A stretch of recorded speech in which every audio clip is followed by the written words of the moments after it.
ሰላም እንዴት አላችሁ? የኢትዮ ታይምስ ቤተሰቦቻችን ከአርሲ ክርስቲያኖች ግድያ ጀርባ ከአገር ቤት እስከ ውጭ የተጣመሩ እጆች የሚል የአይሲስ የአልቃይዳና ሌሎችም የአሸባሪ ቡድኖች የተካተቱበትን እጅግ አሳዛኝ ክስተት የሚያሳይ የምርመራ ዘገባ ዞብል ፖስት አስነብቧል። ዞብል ፖስት የምርመራ ዘገባውን ለማዘጋጀትም ለጉዳዩ ቅርበት ያላቸውንና ተጨባጭ መረጃዎችን ሊሰጡ ከሚችሉ በኢትዮጵያና ከኢትዮጵያ ውጭ ከሚኖሩ ሰዎች ጋር ቃለ ምልልስ እንዳደረገና ከዚህም በተጨማሪ መንግስታዊ የሆኑና ያልሆኑ ተቋማት ያወጧቸውን ሪፖርቶች እንዲሁም የአገር ውስጥና የውጭ ሀገራት ሚዲያዎች ከሰራቸውና መጽሔቱ ትኩረቱን ካደረገበት ጉዳይ ጋር ተያያዥነት ያላቸውን ዘገባዎች በግብአትነት ተጠቅመዋል። ክቡራትና ክቡራን የኢትዮ ታይምስ ቤተሰቦች ከአርሲ ክርስቲያኖች ግድያ ጀርባ ከአገር ቤት እስከ ውጪ የተጣመሩ እጆች በሚል ርዕስ ዞብል ፖስት ያስነበበውን የምርመራ ዘገባ እንዲያዘጋጅተንላችኋል። ቻናላችንን ሰብስክራይብ በማድረግ የደወል ምልክቷን በመጫንና መረጃውም ለብዙዎች እንዲዳረስ ላይክ በማድረግ እስከ መጨረሻው አብራችሁን ቆዩ።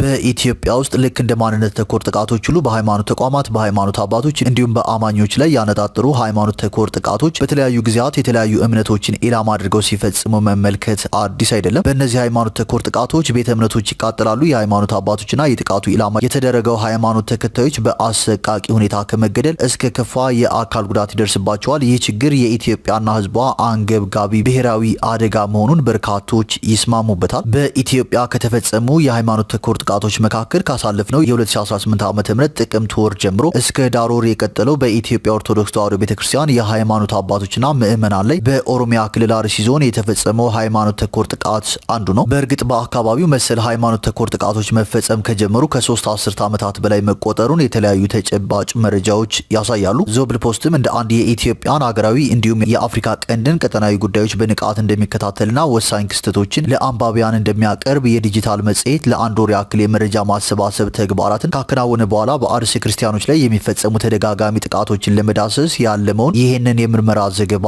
አዘጋጅቷል። የዚህ የምርመራ ዘገባ ዋነኛ ዓላማ ከቁጥር ባሻገር ያሉ ጉዳዮችን መዳሰስ ሲሆን የዘገባው ዋነኛ ትኩረት በአርሲና በአካባቢው በሚኖሩ የኢትዮጵያ ኦርቶዶክስ ተዋሕዶ ቤተክርስቲያን የሃይማኖት አባቶችና የሃይማኖቱ ተከታዮች ላይ ከሚፈጸሙ ጥቃቶች ጀርባ ያሉ እጆችንና የጥቃቱን ፈጻሚዎች ፍላጎቶች አጥንቶ ለአንባቢያን ማቅረብ ነው። የምርመራ ዘገባውን ለማዘጋጀት ለጉዳዩ ቅርበት ያላቸውና ተጨባጭ መረጃዎችን ሊሰጡን ከሚችሉ በኢትዮጵያና ከኢትዮጵያ ውጪ ከሚኖሩ ሰዎች ጋር ቃለ ምልልስ አድርገናል። ከዚህም በተጨማሪ መንግስታዊ የሆኑና ያልሆኑ ተቋማት ያወጧቸውን ሪፖርቶች እንዲሁም የሀገር ውስጥና የውጭ ሀገራት ሚዲያዎች ከሰሯቸውና መጽሔታችን ትኩረቱን ካደረገበት ጉዳይ ጋር ተያያዥነት ያላቸው ዘገባዎችን በግብአትነት ተጠቅመናል። ዘገባውን ለማጠናቀር የተጠቀምናቸው መረጃዎች ለማጋራት ፈቃደኛ ሆኖ በቃለ መጠይቁ የተሳተፉ ግለሰቦችን አስቀድመን እያመሰገንን በጥያቄያችን መሰረት ለእነሱም ሆነ ለቅርብ ቤተሰቦቻቸው ደህንነት ሲባል ለዞብል ፖስት ጥያቄዎች ከሰጧቸው ምላሾች ውጪ ያሉ የቃለ መጠይቁ ተሳታፊዎችን ማንነት እንዲሁም ማንነታቸውን ሊገልጹ የሚችሉ ተያያዥ ጉዳዮችን ከመጥቀስ ተቆጥበናል። በኦሮሚያ ክልል በአርሲ ዞን በሚገኙ የተለያዩ አካባቢዎች በርካታ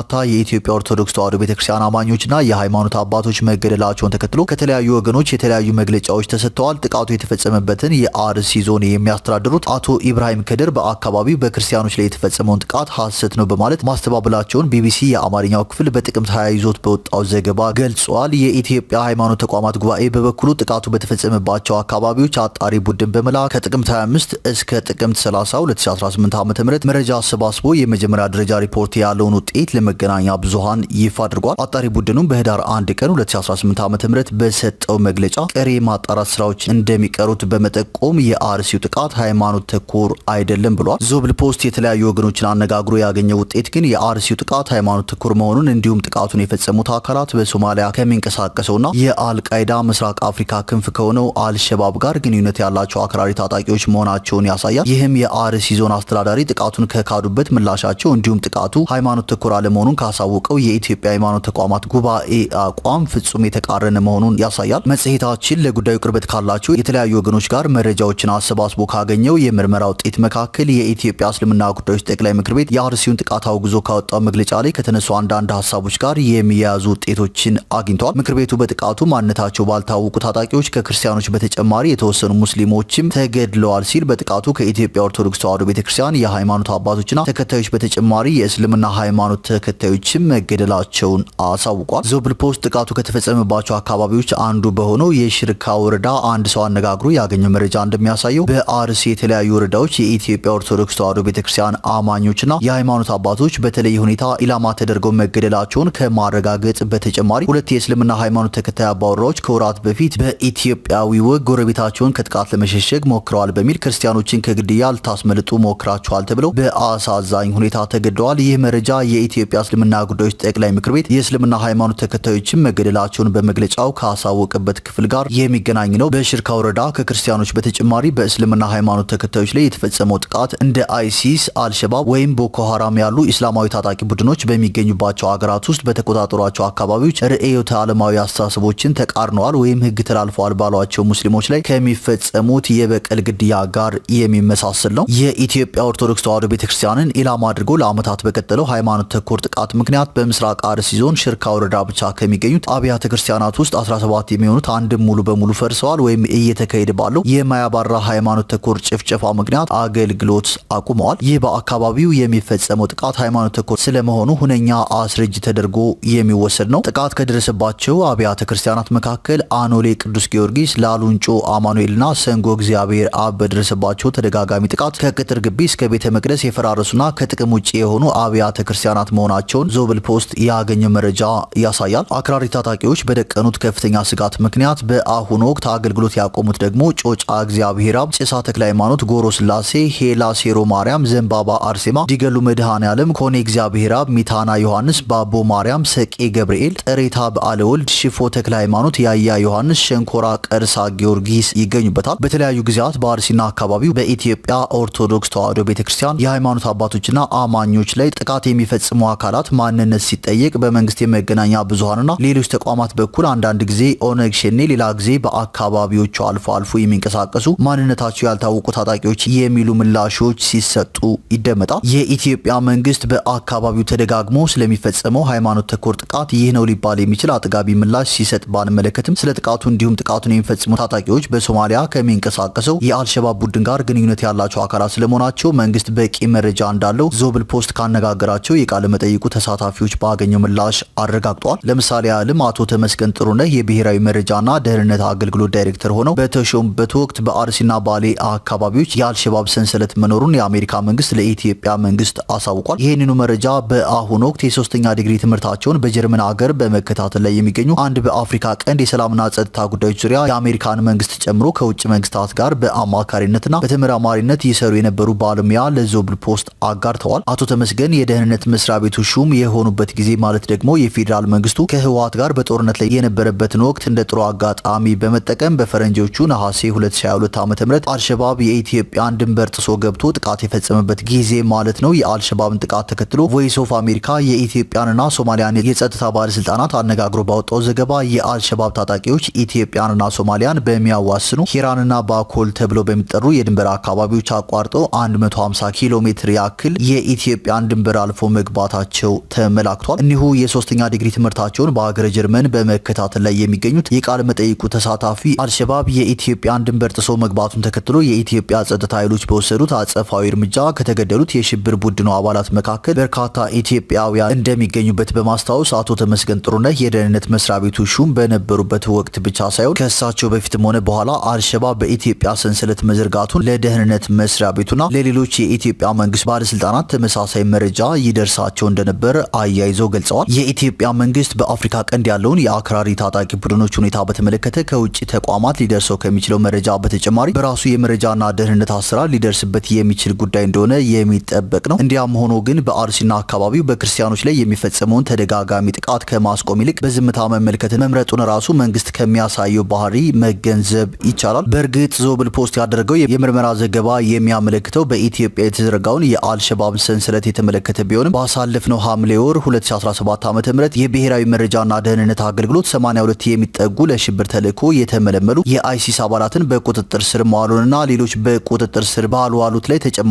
አሰሳ እያደረግኩ ነው ማለቱ ይታወሳል። ይህ መንግስት ለህዝብ ይፋ ያደረገው መረጃ የሚያመለክተው ዓለም አቀፍና ቀጠናዊ የሽብር ቡድኖች በኢትዮጵያ አባላትን ከመመልመል ጀምሮ የጥቃት ተልዕኮ እስከ መስጠት የደረሰ ሰንሰለት መዘርጋት መቻላቸውን ነው። በክርስቲያኖች ላይ የማያባራ ጥቃት ከሚፈጸምባቸው አካባቢዎች አንዱ የሆነው የአርሲ ዞንም የእነዚሁ የሽብር ቡድኖች ፍላጎት ማስፈጸሚያ ስለመሆኑ ለዚህ የምርመራ ዘገባ ተጨባጭ መረጃ ካቀረቡት የቃለ መጠይቅ ተሳታፊዎች የተገኘው ምላሽ ያሳያል። ዞብል ፖስት ያነጋገራቸው ሌላኛው የቃለ መጠይቁ ተሳታፊ በአሁኑ ሰዓት ኑሯቸውን በአሜሪካን ሀገር ያደረጉ የቀድሞ የኢትዮጵያ ብሔራዊ መረጃና ደህንነት አገልግሎት ባልደረባ የነበሩ ሲሆን በኦሮሚያ ክልል አርሲ ዞን ጉና፣ ሽርካና ሆሎንቆ አቢ ተብለው በሚጠሩ አካባቢዎች ከአልሸባብ ጋር ግንኙነት ያለው አክራሪ ታጣቂ ቡድን ስለመኖሩ እሳቸው የብሔራዊ መረጃና ደህንነት አገልግሎት ባልደረባ በነበሩበት ሰዓት የኢትዮጵያ መንግስት መረጃው እንደነበረው በማስታወስ በጋለማ ተራራ ቦረልኩ ተብሎ የሚጠራ የታጣቂዎች ወታደራዊ ማሰልጠኛ ስፍራ እንደሚገኝም አያይዘው አስረድተዋል። እኒሁ የቀድሞ የደህንነት መስሪያ ቤት ባልደረባ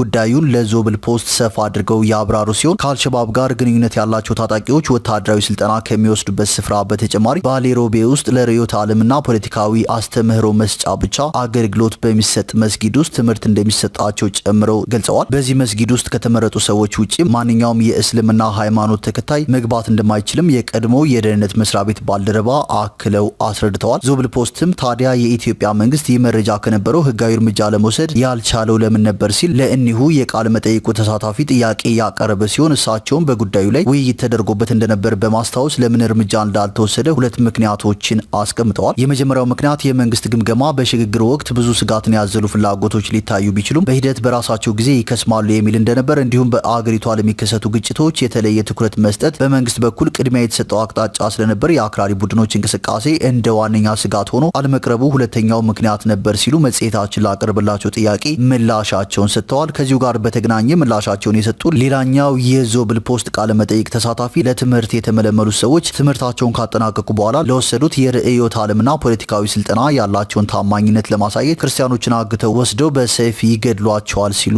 አስረድተዋል። እኒሁ መጽሔታችን ያነጋገራቸው ግለሰብ አክለውም በተለያዩ ጊዜያት ሰዎች ከቀያቸው እንዲሁም ለጉዳይ በወጡበት ታግተው እንደሚወሰዱና ከተወሰዱ በኋላ መልሰው እንደማይገኙ አያይዘው ገልጸዋል። ከቀድሞው የኢትዮጵያ ደህንነት መስሪያ ቤት ባልደረባ ያገኘነው መረጃ እንደሚያሳየው በአርሲ አካባቢ እንዳለው አይነት እንቅስቃሴ ጠንካራ ሊባል ባይችልም ቡድኑ በሐረርጌ መኤሶ አካባቢ እንዲሁም በጭሮ ወረዳ ላሎ ጉዶ ተብሎ በሚጠራ አካባቢ የተዘረጋ ሰንሰለት እንዳለው ጭምር በመጥቀስ አክራሪ ታጣቂዎች በአካባቢዎቹ አልፎ አልፎ ግድያን ጨምሮ ሃይማኖት ተኮር ጥቃቶችን እንደሚፈጽሙ ጨምረው ገልጸዋል። መጽሔታችን ዞብል ፖስት ለጉዳዩ ቅርበት ካላቸው አካላት ጋር ቃለ ምልልስ አድርጎ ያገኘው ምላሽ እንደሚያሳየው ራሱን የዚህ ቡድን ክንፍ ነኝ ብሎ በይፋ ባይገልጽም ከአልሸባብ ጋር የተዘረጋ ሰንሰለት ያለው ታጣቂ ቡድን በኦሮሚያ ክልል አርሲና ባሌ አካባቢዎች መኖሩን የሚያረጋግጡ ተጨባጭ መረጃዎችን አግኝተናል። ይህንን ተከትሎ በአካባቢዎቹ ያለው አክራሪ ታጣቂ ቡድንና አልሸባብ ያላቸው ግንኙነት አድማሱ እስከምን ድረስ እየሰፋ ነው የሚለውን ጉዳይ ለማወቅ ከዚህ ቀደም በሶማሊያ የውጭ ጉዳይ ሚኒስቴር መስሪያ ቤት ሰራተኛ የነበሩትና በአሁኑ ሰዓት ትኩረቱን በምስራቅ አፍሪካ የሰላምና ጸጥታ ጉዳዮች ዙሪያ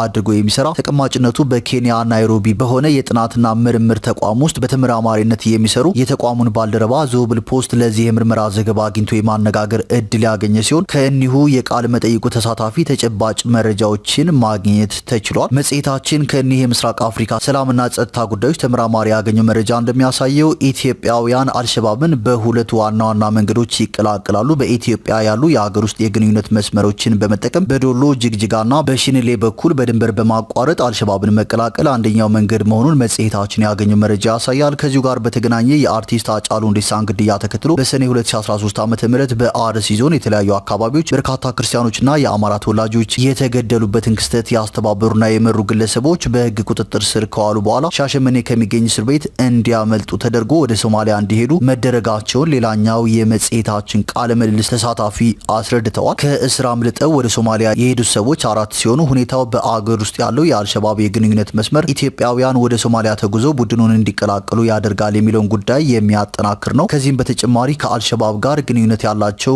አክራሪ ቡድኖች የአርቲስት ሃጫሉ ሁንዴሳን ግድያ ጨምሮ ሌሎች ሀገራዊ ቀውሶች በሚከሰቱበት ጊዜ መሰል ሁኔታዎችን ሃይማኖት ተኮር ጥቃቶችን ለመፈጸም እንደ ጥሩ አጋጣሚ እንደሚጠቀሙባቸው መረዳት ይቻላል። ሁለተኛው ኢትዮጵያውያን አልሸባብን የሚቀላቀሉበት መንገድ ደግሞ በስደተኛ ጣቢያዎች የሚገኙ ኢትዮጵያውያንን መልምሎ በመውሰድ ወደ ቡድኑ እንዲቀላቀሉ ማድረግ ነው። ከዚሁ ጋር ተያይዞ ስካይ ኒውስ በልዩ ዘጋቢዋ አሌክስ ክራውፎርድ አዘጋጅነት ባሳለፍነው የፈረንጆቹ ነሐሴ 2025 ዓ.ም ለእይታ ባቀረበው ሃንቲንግ ፎር አይሲስ ኤ ዋርኒንግ ፍሮም አፍሪካ በተሰኘው ዘጋቢ ፊልም ላይ ልክ እንደ አልሸባብ ሁሉ ኢትዮጵያውያን አይሲሲን ከስደተኛ ጣቢያዎች በመውጣት በመውጣት እንደሚቀላቀሉ የፑንትላንድ ባለስልጣናትን ዋቢ አድርጎ መዘገቡ አይዘነጋም። ከቀድሞ የሶማሊያ የውጭ ጉዳይ ሚኒስትር መስሪያ ቤት በአሁኑ ተቀማጭነቱን በኬንያ ካደረገው የምስራቅ አፍሪካ ሰላምና ጸጥታ ጉዳዮች የጥናትና ምርምር ተቋም ባልደረባ ያገኘነው መረጃ ተጨማሪ ምላሽ እንደሚያሳየው ኢትዮጵያውያን በሶማሊያ የሚገኘውን አልሸባብን ከመቀላቀል ባሻገር ከሶማሊያ ስልጠና ወስደው ወደ ኢትዮጵያ ተመልሰው እንደሚገቡ እንዲሁም የሶማሊያ መንግስት የገጠመው ውስጣዊ የጸጥታ ችግርና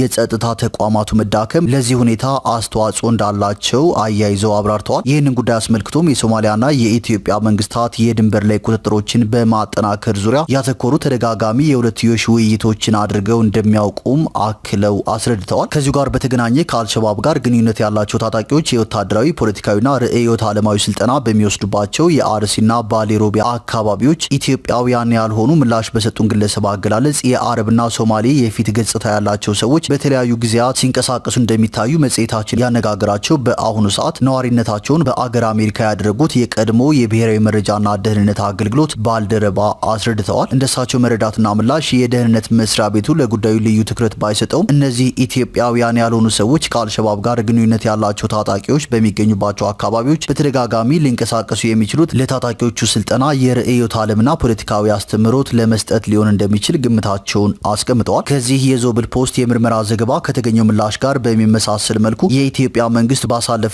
ሐምሌ ወር 2017 ዓ.ም ለሽብር ተልዕኮ የተመለመሉ 82 የአይሲስ አባላትን በአዲስ አበባ፣ በኦሮሚያ ክልል ሸገር ከተማ፣ አዳማ፣ ሀሮሚያ፣ ሻሸመኔ፣ ባሌ፣ ጅማና ሻኪሶ ከተማ ዙሪያ እንዲሁም በአማራ ክልል ከሚሴ አካባቢ፣ በማዕከላዊ ኢትዮጵያ ክልል ስልጤ ዞንና ሀላባ ቁሊቶ ከተማ፣ በሶማሌ ክልል ጅግጅጋ ከተማና በሐረሪ ክልል በቁጥጥር ስር አውያለው ማለቱ አይዘነጋም። ይህ ሁኔታ በጎረቤት ሀገር ሶማሊያ የሚገኙ የሽብር ቡድኖችን የሚቀላቀሉ ኢትዮጵያውያን የሁለቱን ሀገራት ድንበር የመግቢያና መውጫ በር እንዳደረጉት ያሳያል። ይህም የኢትዮጵያንና ሶማሊያን ድንበር የሽብርተኛ ቡድኖች ለመሸጋገሪያነት የሚጠቀሙበት ሁነኛ የመተላለፊያ መስመር ያደርገዋል። ከላይ በአርሲና ባሌ አጎራባች አካባቢዎች ስለመኖሩ በጠቀስነው የአክራሪ ታጣቂዎች የአስተምሮ ስፍራ የውጭ ሀገራት ሰዎች ሳይቀር የመታየታቸው ሁኔታ የሚነግረን መረጃ ተንተርሰን እንዲሁም ከሶማሊያ ስልጠና ወስደው ወደ ኢትዮጵያ የሚመለሱ የአልሸባብ አባላትን ወይም የኢትዮጵያ መንግስት እንዳሳወቀው በሶማሊያ ከሚገኘው አይሲስ ተልዕኮ ይዘው ወደ ኢትዮጵያ የገቡ ሰዎችን ሁኔታ ስንመለከት ኢትዮጵያውያን ያልሆኑ ሰዎች በኢትዮጵያና ሶማሊያ የድንበር አካባቢዎች አቋርጠው በመምጣት በኢትዮጵያ ለዘረጉት ኢስላማዊ ታጣቂ ቡድን ሰንሰለት አንድም ወታደራዊ ሌላም የርዕዮተ ዓለማዊ አስተምሮ ይሰጣሉ ወደሚባለው መደምደሚያ ይወስደናል። ይህ የሁኔታዎች ትስስር የሚነግረን አንድ ጉዳይ ቢኖር እንደ አልሸባብ ያሉ ኢስላማዊ ታጣቂ ቡድኖች ለተልዕኳቸው አስቻይ የሆኑ የግንኙነት መስመሮችን በአገር ውስጥ ከሚገኙ የቡድኑን ርዕዮተ ዓለም ተኮር ሃይማኖታዊ ፍላጎት ከሚደግፉ አካላት ጋር በመቀናጀት የግንኙነት ሰንሰለት መዘርጋት መቻላቸው ነው። በዚህ የምርመራ ዘገባ የተገኙ ውጤቶችን በአርሲና አካባቢው የሚፈጸሙ የማያባሩ ሃይማኖት ተኮር ጥቃቶችን እንደ አይን ገላጭ ማሳያ ተደርገው ሊወሰዱ ይችላሉ። ራሳቸውን ዓለም አቀፋዊና ርዕዮተ ዓለም ተኮር ታጣቂ ቡድን አድርገው የሚገልጹ ኃይሎች በተለያዩ የዓለማችን ክፍሎች የተጽዕኖ አድማሳቸውን ወይም ስፌር ኦፍ ኢንፍሉዌንስ ማስፋት አንደኛው ስትራቴጂያቸው ነው። ኢትዮጵያን ዘላለማዊ ጠላቴ ናት የሚለውና በምስራቅ አፍሪካ ሶማሌዎች የሚገኙባቸውን ግዛቶች ጠቅልሎ እስላማዊ መንግስት ለማቋቋም የሚንቀሳቀሱ አልሸባብም ሆነ አይሲስ በኢትዮጵያ ውስጥ የተጽዕኖ አድማሳቸውን ማስፋት ዋነኛ ትኩረታቸው ስለመሆኑ የተለያዩ ጥናቶች ያሳያሉ። በአርሲና በሌሎች አካባቢዎች በክርስቲያኖች ላይ የሚፈጸሙ ሃይማኖት ተኮር ጥቃቶችም እነዚሁ ኢስላማዊ ታጣቂ ቡድኖች ሊያስፋፉት የሚፈልጉት ርዕዮተ ዓለማዊ ፍላጎት አካል ተደርገው ሊወሰዱ እንደሚችሉ በዚህ የምርመራ ዘገባ የተገኙ ውጤቶች ያሳያሉ። በኢትዮጵያ ውስጥ መንግስት የዜጎችን ደህንነት የማስጠበቅና የአገር ሉዓላዊነትን የማስከበር ትንሹን ሚና መወጣት ባለመቻሉም በአገሪቷ ብሔራዊ ስጋት ሆነው ከሚቀጥሉ አገራዊ ቀውሶች መካከል ሃይማኖት ተኮር ጥቃት አንዱ ስለመሆኑ በርካታ ተጨባጭ ማሳያዎች አሉ። ይህ ሁኔታ ከአገር ውስጥ እስከ ውጭ የተጣመሩ አክራሪ ቡድኖች አስተሳሰብ እንዲስፋፋና የጥፋት ፍላጎቶቻቸው እንዲፈጸሙ ምቹ መደላድልን ሊፈጥር ይችላል። እንደ አልሸባብ ያሉ የሽብር ቡድኖችን አስተምሮና ፖለቲካዊ ፍላጎት ሰፋ አድርገን ስንመለከት ደግሞ በአገር ቤት የተከሉትን የግንኙነት መስመር በመጠቀም ሃይማኖት ተኮር ጥቃቶችን ከመፈጸም ባሻገር በመካከለኛው ምስራቅና አንዳንድ የአፍሪካ ሀገራትን እንደተመለከት ነው በኢትዮጵያም ከከፍተኛ ሀገራዊ ውድመት እስከ ሀገር ፍርሰት ሊያስከትሉ የሚችሉ ውጥኖች ሊኖሯቸው እንደሚችል በአፍሪካ ቀንድ ካላቸው ይዞታና በቀጠናው ላይ ከሚያሰራጩት ፕሮፓጋንዳ መረዳት ይቻላል። ከዚህም በተጨማሪ በሱዳን ያለው የእርስ በርስ ጦርነት ኢትዮጵያ ከጎረቤት ሀገራት ጋር ያላትን የግንኙነት መሻከር እንዲሁም ግብጽ በአፍሪካ ቀንድ ያላት ተጽዕኖ እያደገ መምጣቱ ኢትዮጵያን ለአክራሪ ቡድኖች የመስፋፋት እንቅስቃሴና ለሌሎች አሉታዊ የመውጫ ፍላጎቶች ይበልጥ ተጋላጭ እንድትሆን የሚያደርጉ የወቅቱ ቀጠናዊ ትኩሳቶች ናቸው በማለት ዞብል ፖስት መጽሔት ሰፊ ሀተታ አስነብቧል።